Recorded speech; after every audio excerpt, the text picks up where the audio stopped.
Hello guys, welcome back to our channel. In today's video, I'm going to show you how to watch Naruto Shippuden in English. To watch Naruto Shippuden in English, you have a few options.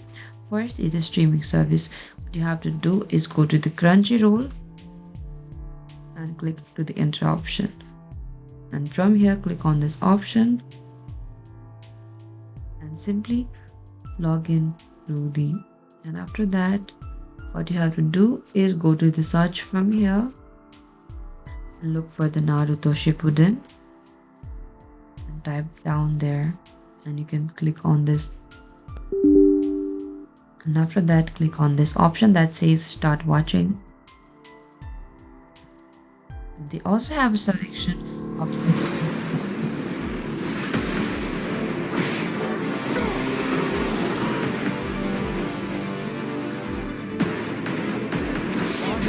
is the Hulu.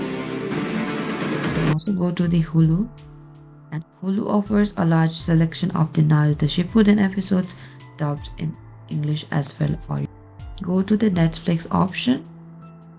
In some regions, Netflix offers Naruto Shippuden with English subtitles or the dubbing. And this is it guys. Before choosing a platform, make sure to check availability in your region and the specific language options offered.